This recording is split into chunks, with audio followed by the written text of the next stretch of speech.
মা ঢ্যাপের মোয়া খেয়ে খুব খুশি হয়েছে। তো শুভ সকাল সবাইকে। তোমরা সবাই কেমন আছো? আশা করি সবাই ভালো আছো, সুস্থ আছো।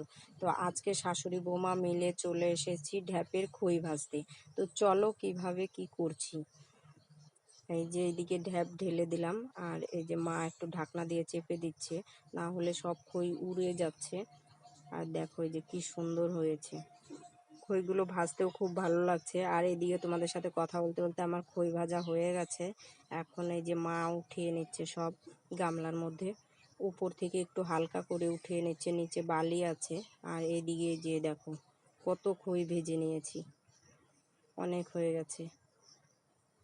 তো এইদিকে চলে এসেছি খই বাছতে। তো শাশুড়ি বৌমা মিলে কিভাবে খই বাছছি, তোমরা কিভাবে বাছো তো কমেন্টে জানিও। আমরা তো এইভাবেই সব খই বাছি। এই যে দেখো কি সুন্দর হচ্ছে। আর এইদিকে চালা হয়ে গেছে, এখন এই যে উঠিয়ে নিচ্ছি। তো এই দিকে উঠানো কমপ্লিট হয়ে গেছে। এখন এই যে দেখো কি সুন্দর লাগছে দেখতে, গামলার মধ্যে সব উঠিয়ে নিয়েছি। আর এইদিকে মা চলে এসেছে গুড় জাল দিতে, গুড় দিয়ে খই পাক দিব তার জন্য। তো এই যে দেখো গুড় জাল দেওয়া হয়ে গেছে, এখন খইয়ের মধ্যে ঢেলে দিচ্ছে। আমি একটু মিক্স করে দিচ্ছি।